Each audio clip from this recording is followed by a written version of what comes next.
Amen, amen, amen. Gloire à Dieu. L'adoption selon les mondes. Mais ici, les choses qui nous intéressent, nous aimerions parler l'adoption selon Dieu. Alléluia. Amen. Est-ce que tu peux dire Amen? Amen. Un enfant qui est né dans la famille de Dieu, lui aussi, on peut l'adopter. Mais comment? Voilà pourquoi j'avais dit que c'était vraiment un grand sujet qu'il faudrait vraiment suivre attentivement.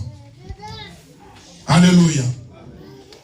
Mais avant d'être adopté, tu dois d'abord commencer par naître de nouveau. Alléluia. On ne peut parler de l'adoption dans la famille de Dieu qu'en commençant par la nouvelle naissance. Alléluia. Jésus avait dit à Nicodème, un homme, alléluia, s'il est né d'eau et d'esprit, il ne peut pas voir le royaume. L'adoption commence d'abord par la nouvelle naissance. Alléluia. Mais si toi tu n'es pas né de nouveau, il n'y a même pas moyen que je te parle de l'adoption. Alléluia. Est-ce que tu peux dire Amen? Amen.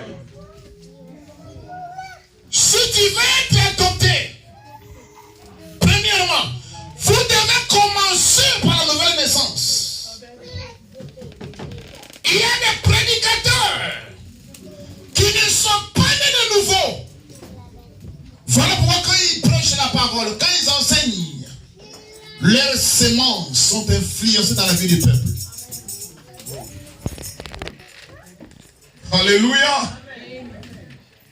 Est-ce que vous me comprenez? Tu peux dire Amen. Le mot adoption apparaît 5 fois dans la Bible. 1, 2, 3, 4, 5. Seulement dans le Nouveau Testament. Mais on ne les voit pas dans l'Ancien Testament. Mais nous les voyons sous une autre forme dans l'Ancien Testament. Alléluia. Je vais prendre un exemple. La parole vraiment c'est... Gloire à Dieu. Tu ne peux pas être adopté si tu n'es pas d'abord né de nouveau. La nouvelle naissance, c'est le point de départ. Alléluia. Mais si toi tu n'es pas né de nouveau, mais comment tu peux être adopté? Comment on peut te parler de l'adoption? Comment on peut t'enseigner de l'adoption? J'ai dit que les mots adoption apparaissent 5 fois dans la Bible, dans le Nouveau Testament. Mais dans l'Ancien Testament, nous le voyons sous une autre forme. Dans l'Ancien Testament, il n'était pas écrit adoption, mais nous le voyons sous une autre forme. Dans l'Ancien Testament. Je vais te donner un exemple. Jacob. Qui connaît Jacob ici dans la Bible? Gloire à Dieu. Jacob avait adopté les 2 fils de Joseph, son fils. Alléluia. Qui étaient Ephraïm et Manassé. Alléluia. Je répète, papa, c'est pas de la magie, c'est écrit. Joseph était le fils de Jacob. Pour ta compréhension, donc, Jacob avait adopté ce petit enfant qui s'appelait Ephraïm et Manassé. Ils étaient rentrés dans la lignée de Jacob. Alléluia. Comme étant ses enfants légitimes. Voilà l'adoption dans l'Ancien Testament. Amen. Qui était l'ombre et alors des biens à venir. C'était l'antitype. C'était les types. C'était une image allégorique. Est-ce que vous me suivez? Amen. Gloire à Dieu.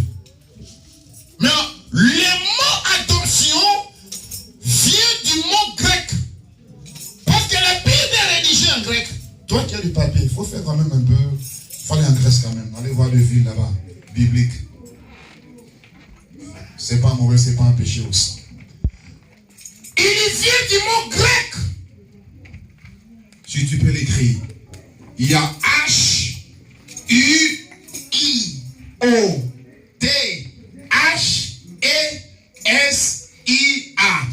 Huitesia. Ça, c'est le mot grec d'adoption. Huitesia veut dire placé comme fils. Ou bien placé comme fille. C'est ça même la définition du mot adoption. Être placé comme fils ou bien comme une fille. Mais pour arriver à ce niveau-là, il y a des étapes. Alléluia. Amen. Parce qu'il y a une différence entre un enfant et un fils. Alléluia. Lorsqu'un enfant est né dans une famille, vous avez remarqué que l'enfant est soumis à un tuteur. Jusqu'à ce qu'il atteigne la maturité. Là, il deviendra le fils. Alléluia. Amen. Gloire à Dieu.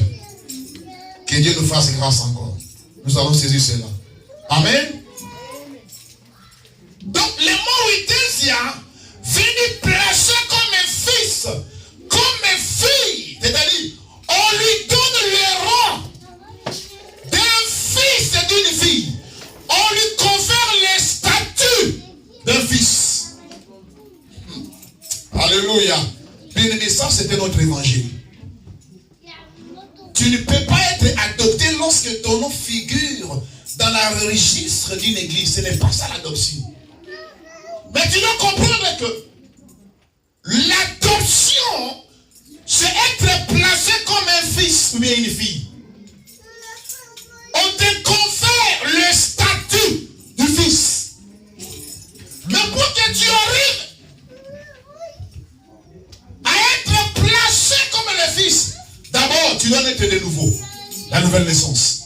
Là tu deviens un enfant né de Dieu dans la famille de Dieu. Mais ce n'est pas tout le monde qui est né de Dieu qui peut être adopté aussi. Alléluia. Est-ce que tu peux dire amen? Amen. Est-ce que tu peux dire amen? Amen. Voilà. Tu ne peux pas être le fils de Dieu si tu n'as jamais été placé comme étant un fils. Je vais lire une écriture dans Jean chapitre 1er. C'est très important. Ça, j'avais dit que c'était notre évangile. Jean chapitre 1er, verset 12. Écoute, la parole nous dit ceci. Mais à tous ceux qui l'ont reçu, à ceux qui croient en son nom, elle a donné le pouvoir de devenir enfants de Dieu, lesquels sont nés. Maintenant écoutez, la Bible dit que mais à tous ceux qui l'ont reçu, à ceux qui croient en son nom, elle a donné le pouvoir de devenir. Le pouvoir de devenir, c'est lorsque vous croyez, c'est lorsque vous êtes né de nouveau. Là, Dieu vous donne le pouvoir de devenir. My God, alléluia. Lorsque tu crois en Jésus, lorsque tu crois la parole, lorsque tu es né de nouveau, Dieu te donne le pouvoir, la capacité de devenir l'enfant de Dieu. Mais si tu es né de nouveau, ce n'est pas par la bouche, mais la vie que tu mènes va prouver que tu es né de nouveau. Alléluia. Est-ce que vous me croyez ce matin, frère? Amen. La vie que tu mènes, c'est cela qui va prouver la véracité de la nouvelle naissance en toi. Amen. Ce n'est pas en prêchant, ce n'est pas en méditant, ce n'est pas en chantant, mais la vie. Comme disait l'homme de Dieu, je vais voir un prédicateur, pas seulement en train de prêcher, pas seulement en train d'enseigner, mais qui vit sa propre prédication. Alléluia. Voilà le véritable enseignement. Moi, je voudrais voir un tel prédicateur comme ça. Et je vais m'asseoir alors sur le banc. Écoutons cet homme, alléluia. Il va influencer ma vie, alléluia. Amen. Parce que le véritable enseignement, c'est la vie. Lui qui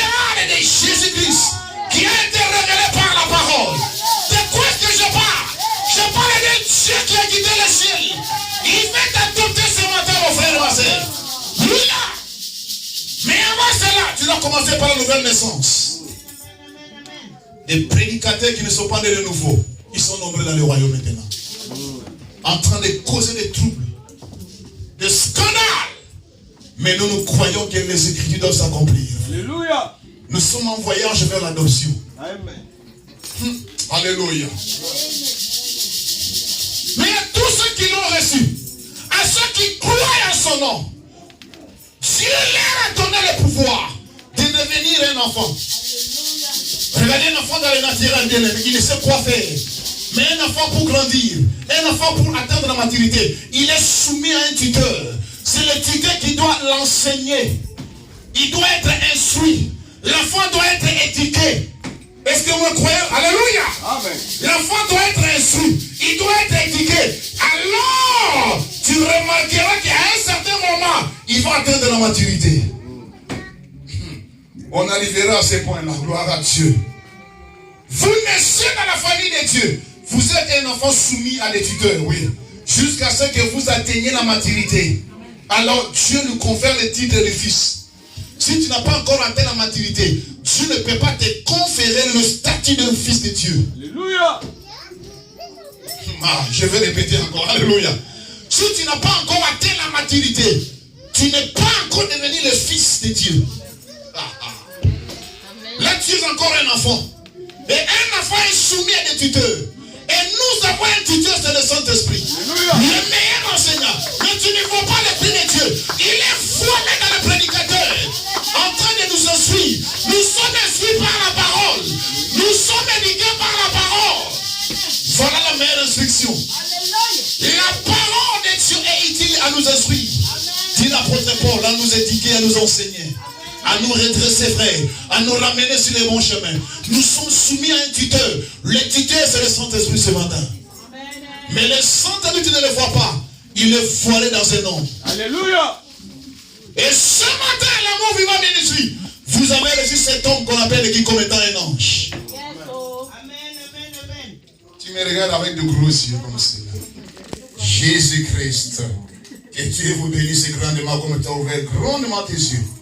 Est-ce que tu peux dire Amen? Tu ne peux pas être adopté si tu n'as pas atteint la maturité.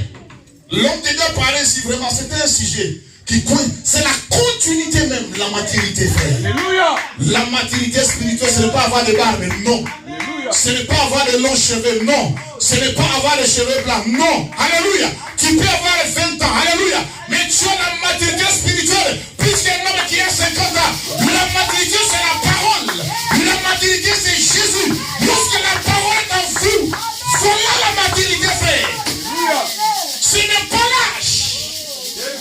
N'as-tu jamais vu dans une famille aînée? Il n'a pas la maturité, mais les cadets a la maturité. Le naturel c'est le type de spirituel. La maturité ce n'est pas prêcher la parole, mais la parole doit vous façonner, frère. Nous sommes comme l'argile entre les mains du potier. Le potier c'est le grand Jéhovah. C'est le grand Elohim. Il est en train de nous modeler. Il est en train de nous façonner. Alléluia. Pour nous donner une forme. Nous sommes soumis à un tuteur. Le tuteur c'est le Saint-Esprit. C'est le meilleur enseignant. Alléluia. Il va nous instruire. Il va nous éduquer. C'est comme un enfant dans le nature. Quand un enfant est né, il est soumis à des tuteurs. Son papa ou bien sa maman. Amen. La maman peut être aussi. Alléluia. Convaincu. Féminin de ça, on dit quoi? Titrice. C'est pas de la magie, papa. Il faut aller à l'école. J'encourage, vous devez aller à l'école. Alléluia. Il ne faut pas abandonner l'école. Est-ce que tu peux acclamer le Seigneur? Il est notre Dieu. Alléluia. Un enfant de la naturelle. Il est né. Il est soumis à un tuteur. Ou à une tutrice qui est ta maman. C'est ta maman qui est allée, non, Ruth, pas ça. Ruth, non, non, viens, alléluia.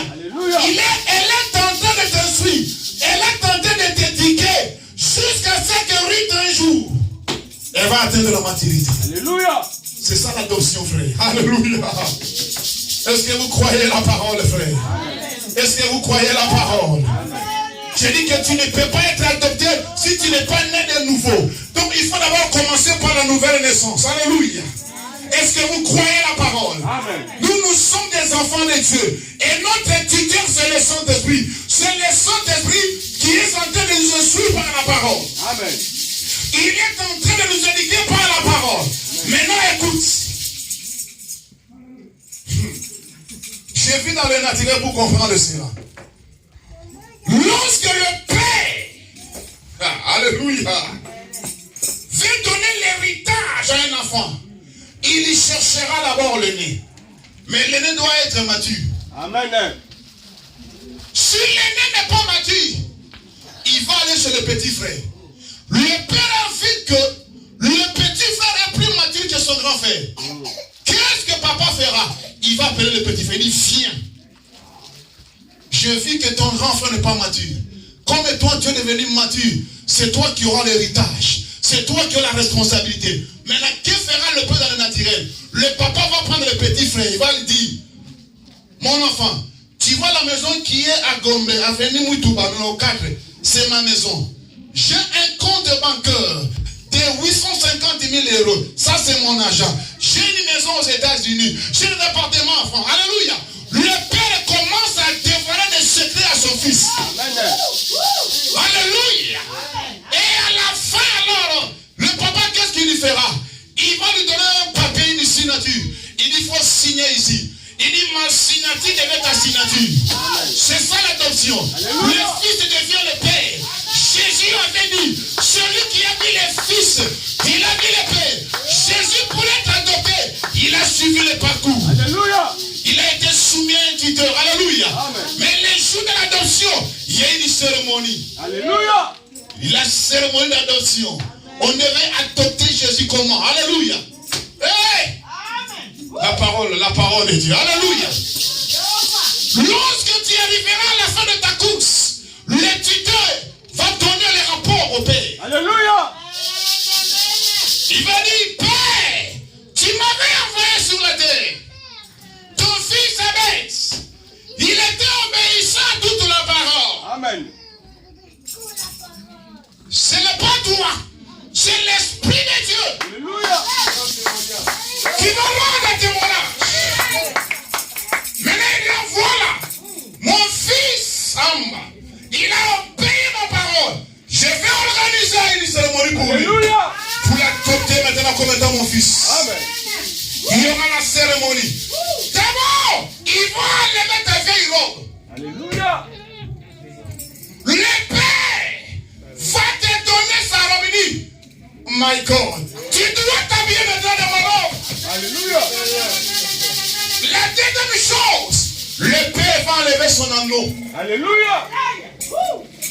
Et il va mettre chez toi. Est-ce que vous comprenez des choses ici? Alléluia. La troisième chose, ça sera la signature. Il dira en bas aujourd'hui, ta signature devient ma signature.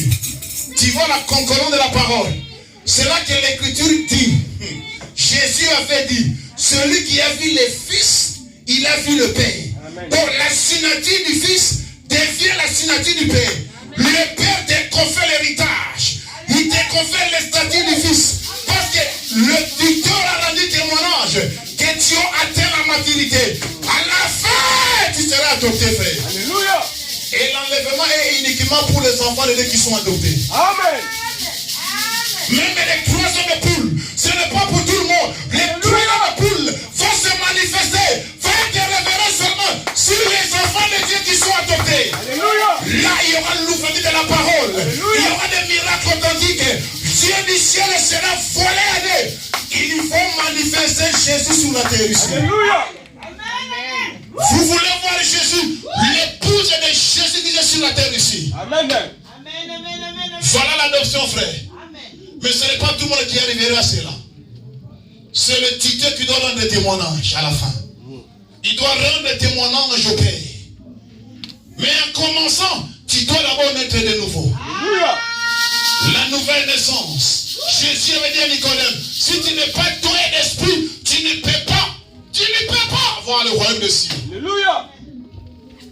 Naître de nouveau, ce n'est pas lire la Bible. Alléluia. Naître de nouveau, ce n'est pas prêcher la parole. Amen. Naître de nouveau, ce n'est pas chanter. Naître de nouveau, c'est la vie littérale de Jésus-Christ. Doit être vécu en toi. Lorsque les gens te voient, ils voient la manifestation, ils voient le reflet. Tu deviens l'image de Jésus. Alléluia. Sur la terre. Là, c'est la nouvelle naissance. Amen. Tu deviens un enfant. Maintenant, le tuteur est là, le Saint-Esprit. Il doit t'instruire, il doit t'enseigner, il doit t'éduquer. Parce qu'un enfant, il est encore au mineur. Tu n'as pas encore atteint la maturité. Alléluia. Mais est-ce qu'un enfant qui n'a pas la maturité, est-ce qu'on peut lui donner l'héritage? Non. Non. Tu ne peux pas donner l'héritage à Ritz et n'est pas encore mature. Alléluia. Amen. Est-ce que vous croyez cela? Amen. Un enfant qui n'a pas encore atteint la maturité, tu ne peux pas lui conférer l'héritage.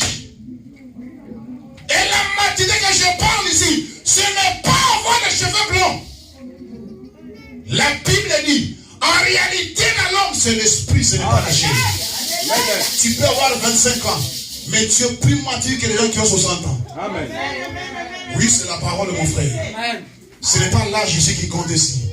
Jésus avait dit que l'Esprit du Seigneur est sur moi. Amen. Jésus, à l'âge de 12 ans, il est entré dans le temple, il a commencé à prêcher la parole.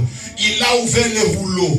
Et quand il avait lu, il a dit ceci: cette écriture vient d'être accomplie. Le vieux qui était dans le temple, le vieux prédicateur, avec de longues barbes, des cheveux blancs, mais ils étaient donnés de la sagesse, de la maturité qu'avait cet enfant. C'était l'Esprit du Seigneur. C'est l'Esprit de Dieu qui va te donner la maturité. Or, l'Esprit de Dieu, celui qui a écrit la parole. Si quelqu'un a l'Esprit de Dieu, il ne peut pas renier la parole. Moi, je me pose la question. Comment tu dis que tu as l'Esprit de Dieu, mais tu renies la parole? Là, ça contredit encore. Parce que la Bible dit ceci: se pousser par l'Esprit de Dieu, que des gens ont parlé de la part de Dieu. Lorsque nous prêchons, nous parlons. Ce n'est pas la chair, mon frère. La chair ne sert absolument de rien. Mais c'est l'Esprit du Seigneur, frère. Pour être adopté, tu dois être prédestiné aussi, frère. Si tu n'as pas été prédestiné, la Bible dit que Judas a été prédestiné pour l'enfer. C'est écrit. Et pourtant, il était avec Jésus. Il a mangé avec Jésus. Judas a prêché même la parole. Il a chassé les démons. Alléluia. Mais il y a une parole qui doit préparer l'épouse pour l'enlèvement. Il y a des gens aujourd'hui qui sont restés dans le parvis. Il y a les messages du parvis aujourd'hui. C'est quoi le message du parvis? La prospérité. Alléluia. Chasser les démons. Alléluia. Nous aimons ça. Mais ces messages-là, c'est le parvis. Alléluia. Mais nous voulons aller jusque dans les lieux très saints. Alléluia. Là où il y avait le propitiatoire. Amen. Il y avait la manne à l'intérieur. Il y avait la verge qui avait fait. My God. Amen. Mais dans le parvis, les gens ont goûté la bénédiction. Alléluia. La prospérité, le mariage. Bien aimé, ce n'est pas un tel message qui va nous préparer pour l'enlèvement. Amen. Ça, c'est un message de la chair. Le mariage, c'est la chair. Alléluia. Les enfants, la chair. La bénédiction, c'est la chair. Alléluia.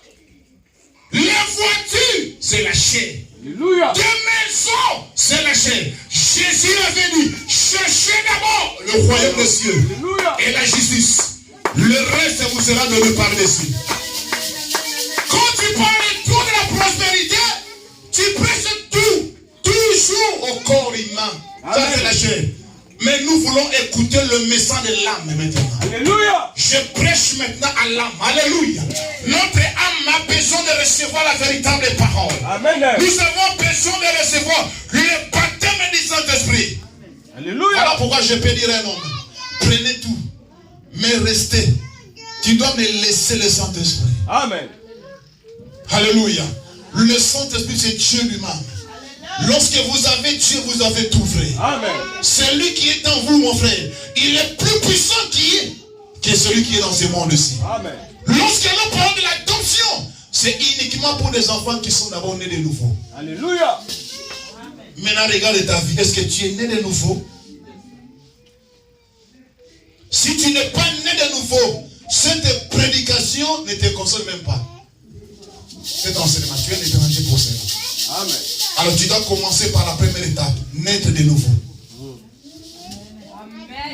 Amen. Est-ce que vous croyez? Amen. Tu aspires à être enlevé.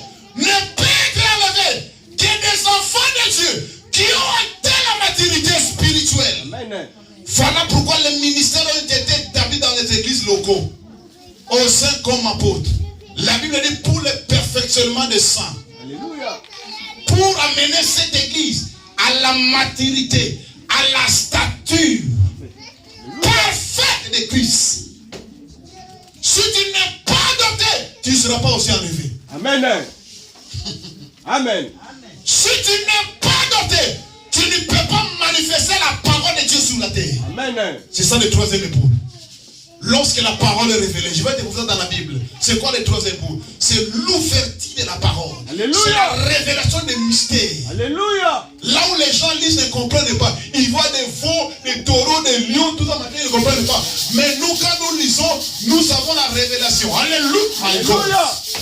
Est-ce que tu peux dire Amen? Amen. Parce que la Bible est rédigée en ce mot, mon frère. Alléluia. Tu ne peux pas être adopté si tu n'es pas né de nouveau. Alléluia. Jésus revient bientôt. L'enlèvement, c'est uniquement pour les enfants de Dieu qui sont adoptés, frère. Amen. Des gens qui ont atteint la maturité spirituelle. Des gens qui savent comment juger les choses de Dieu. Alléluia. Des gens qui sont mis. Si tu n'es pas encore mis, tu ne peux pas te confier la responsabilité. Tu deviens encore un enfant. Parce que la Bible dit que c'est très dangereux de confier la responsabilité à un nouveau-né. Alléluia. Oui. C'est très dangereux. Quelqu'un qui vient d'être de nouveau, vous lui conférez, mais non, mais frère, ce n'est pas l'écriture. Il doit être soumis à un tuteur, le Saint-Esprit. On ne peut pas confier la responsabilité selon la parole à un homme qui vient de naître de nouveau comme ça. Non! Enflé d'orgueil, ça peut même le tuer. Amen.